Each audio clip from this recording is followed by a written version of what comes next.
Dollar Tree is getting ready for spring and summer, and I am too. I've got some great outdoor DIY projects for you, all from Dollar Tree.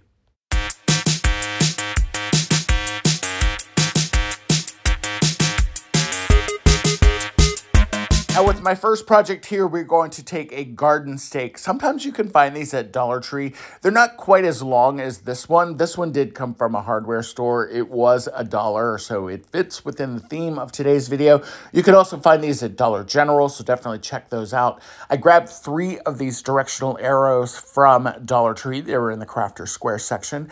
And we're going to go ahead and get these prepped so we can paint these. First, you're going to want to remove the twine.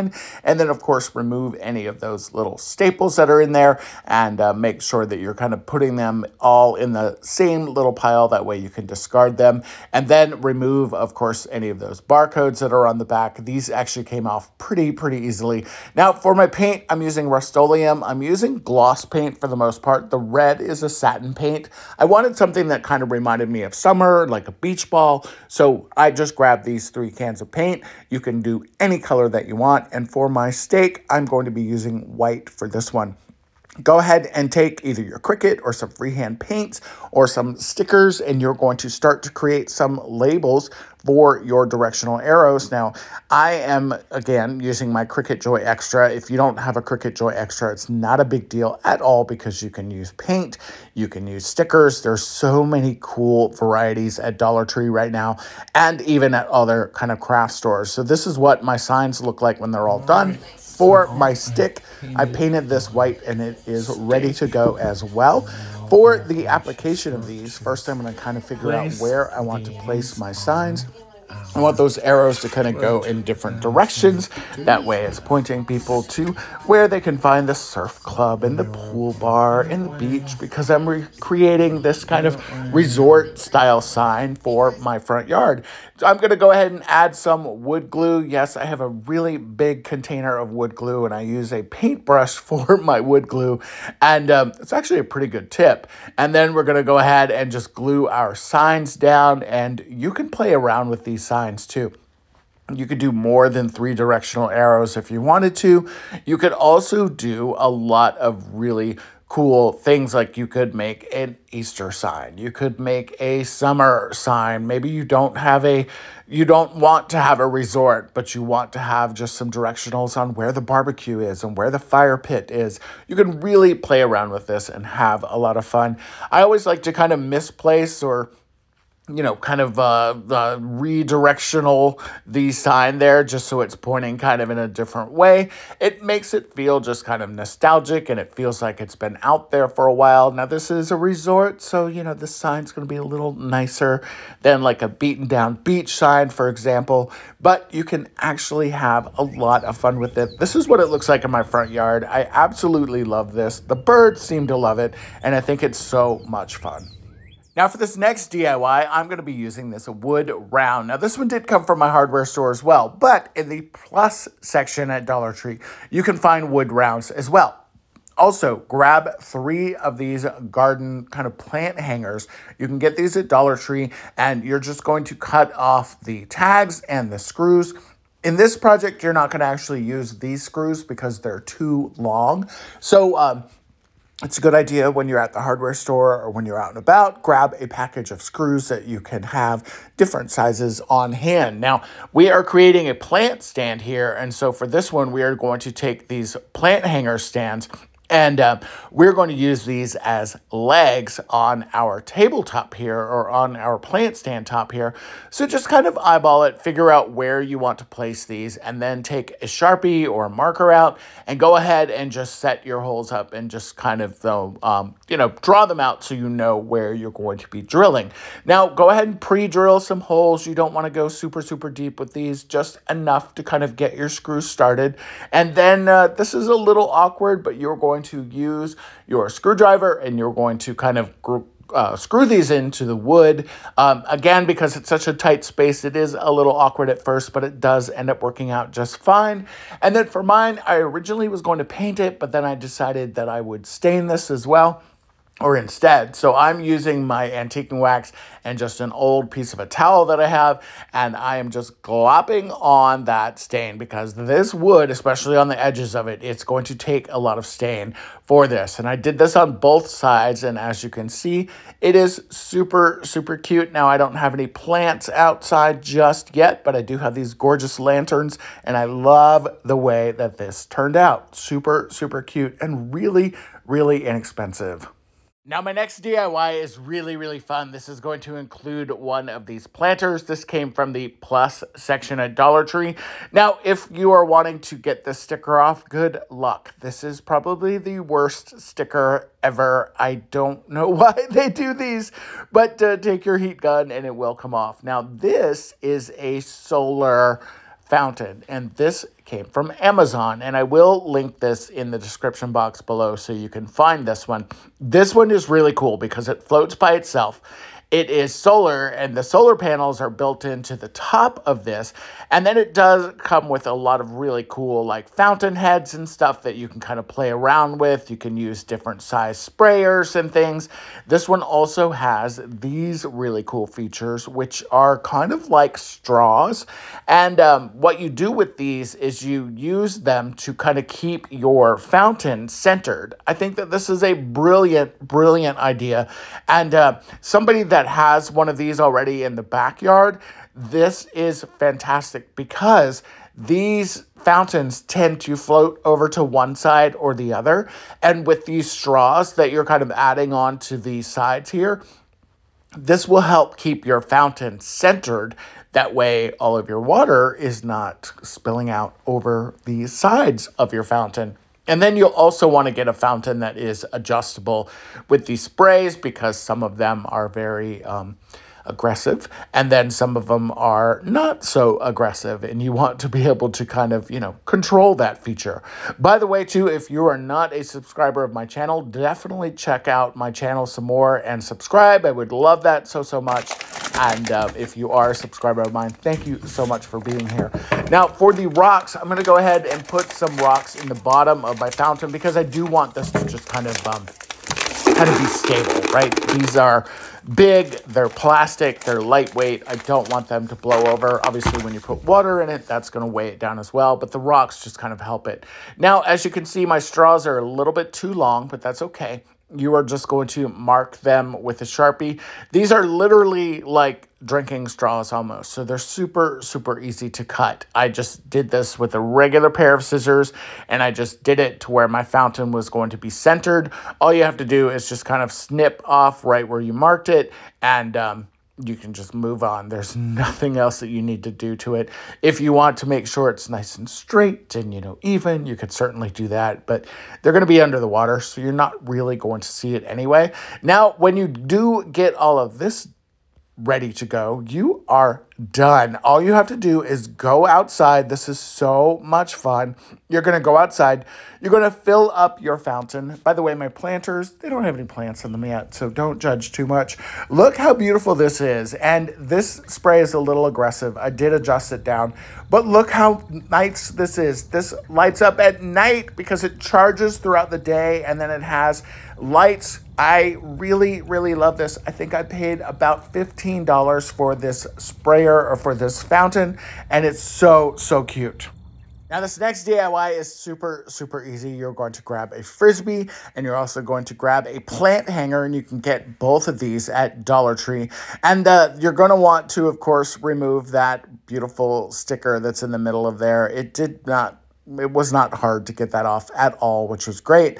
And then with the plant hanger, this has 3 kind of hooks on it. And so you're going to need to put 3 holes in your Frisbee. And to do that, I am using a wood burning tool. Now, just a heads up, a wood burning tool is extremely hot. They get hot very, very quickly, and you want to be extremely careful whenever you're working with this. Typically, I have like a plate or something. I kind of treat it like my mom used to treat the curling iron when, it'd be in the bathroom. It'd be sitting on a plate so it could get hot. And do something like that. Do yourself a favor. Make sure you're super, super careful with it. And then you're just going to apply the the tip of your heat gun, kind of like you see me doing here. And you're going to just kind of mark through and put 3 holes. And you want to do them kind of towards the edge of your Frisbee. And you can see that the blue is kind of sticking to the end of the heat tool. Not a big deal, because once this has cooled off, it's actually really easy to get those off. So I did put 3 holes in this on the sides for the hangers. Then I'm also going to put 3 holes, or 3 or 4 holes in the bottom of this, because this is a, kind of a bowl shaped, because it's a Frisbee. You're going to want to put some drainage holes in this. I did think about painting this, by the way, but I didn't want to paint it because I was afraid that it might, hurt the birds or hurt the bird seed. And the image that's on the bottom of it, it didn't really bother me. So if it bothers you, you could cover that with stickers, or you could just paint that one side. That's actually totally up to you. I think it's kind of fun to let people see that it's a Frisbee and just kind of be whimsy and fun. Now go ahead and attach your 3 hooks to your Frisbee, and then you're going to have something that kind of looks like this. All you have to do is take it outside and fill it with some bird seed. I ended up getting the bird seed at Dollar Tree as well. How cute is that? Now this next DIY is super, super easy. Grab 2 of these suns. I picked them up in the crafter square section, and then in the plus section, the metal one was $3. This other one was $1.25. I had some terracotta spray paint on hand, so I just took them out and spray painted them this terracotta. I love the way that these look. I think they look like clay pots, and when they're outside hanging on the siding of the house, they're super, super cute, and this was such an easy, easy DIY. You guys, we got one more fountain for you. This one's super cute. Again, just grab a pot at Dollar Tree that has no holes in the bottom of it, because you want to obviously hold water. I used 2 bags of those rocks, and then I found these plates that actually fit perfectly inside of my planter. These plates did come from Dollar Tree as well. It was a 4-pack. I believe I got these when I was in Key West, and I can't remember. Maybe I got them during another haul. As you guys know, I like to do hauls on this channel, so there's lots of hauls. But the cool thing about these plates is that they do fit kind of perfectly inside. So first thing you're going to want to do is rinse off your rocks. So I just poured them in this bucket. I took them to the kitchen. I actually poured them into a metal colander that I have in the kitchen and just rinsed them really, really well, because they are a little dusty. And then just put them aside here in the craft room. And then this is the fountain I'm using. This is a solar fountain. Again, I bought this one on Amazon. I think this one was around like $15, because this particular one had a coupon with it. So this is really cool because it's solar powered. You can put this anywhere, and it's kind of similar to the other one, but I wanted something that would, you'll kind of see why I went with this one versus kind of doing the other one. But the panel has a very long cord with it, and again, it makes it really, really easy to put it just about anywhere. Now I am bringing out my wood burning tool again, because we do need to poke some holes in this, because we have to have some water drainage through this plate. Now that wood burning tool, I'm telling you again, guys, it is hot, so be careful with it. Now, the other thing I do want to do is I want to kind of disguise my cord a little bit better. So I'm going to take my wood burning tool, and I'm actually going to put a little bit of a notch here at the top of my pot. That way I can feed the cord through this. And you can see that it still has the blue from the previous project that we did, but again, I'll kind of pick that all off when this is all cooled down and it's safe to touch it. When the plastic dries, it's so easy to just kind of pluck that off. So I just started with a hole and then kind of created a notch. Now with this plate, look at that gun. See how it smokes? Make sure you're doing this, by the way, in a ventilated area. I do have a window open. I have a ceiling fan on, so it's kind of getting the plasticky yuck out of there. But we are going to go ahead and put about 5 or 6 holes in this, and then in the center, you do want to also have a hole that is going to be able to feed your fountain through. So I'm putting quite a few drainage holes in here. Now that I'm counting, I think I did more than 6. I think I did probably about 10, it looks like, and maybe 11. And again, that's just so all of the water drains down through back to the pump. Now for the center hole, I am going to make this one just a little bit bigger by kind of creating little mini holes kind of next to there. And you need to do this because the kind of sprayer part of the fountain is going to be coming up through this, and you want to be able to make sure that you've got plenty of space for that. And then again, remember to unplug your wood burning tool and kind of put this aside. You could also use your glue gun if you really wanted to.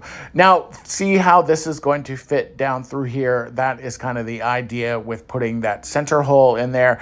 And I did do it a little bit bigger, but that's okay because, again, you need to be able to have some drainage that some water can actually kind of go down into the fountain again, because this is not hooked up to a water source and you are going to have to add water to this occasionally. And with this particular fountain, it does have suction cups on the bottom of it, which are really nice, but I am going to go ahead and just add a few rocks down here just to kind of help keep that pump kind of in the center and just make sure it doesn't move around. I've not had many problems with these pumps at all. I've actually got let me see, 1, 2, now I have 4 water features in my yard altogether. And they're perfect. The birds love them. The squirrels love them. They're super, super fun. Again, because that plate just kind of fits down in there, and then just kind of put your fountain piece in there as well. Make sure that your cord is kind of tucked off to one side, and then make sure that your plate is as straight as possible and that it's kind of sitting down within the ridges there of your pot. Now we're going to go ahead and take our rocks out. Mine are still a little wet because of rinsing them off. That's why there's that towel around there. But this is 2 bags of those rocks. So remember, some of them, maybe a handful of them, are down in the bottom of this. And then for the other parts here, we're just kind of piling up these rocks right in the center on that blue plate. And when you start to cover this up, you're going to see that you have plenty of rocks. And that's perfect because you can kind of take these rocks and kind of spread them out a little bit. And that helps kind of camouflage that plate that's in there. I didn't find any of those plates in any other colors but blue. And I didn't want to paint them again because I didn't know if maybe squirrels or birds would be kind of sipping out of here. And I didn't want to do that. So you're going to want to obviously get all of the rocks out of your colander, which is what I did. And then again, just kind of spread them around. Make sure that you're covering your plate. And then it is easy peasy. Take this outside and fill it up with water. Now, yes, this is a little aggressive right now. If you look to the right, by the way, you can kind of see where the solar panel is. Not to worry with this. It did end up kind of slowing down, and I played around with the different nozzles on this. I really love the way that this turned out, and this is kind of the trickle that it's at right now. So cute and so fun.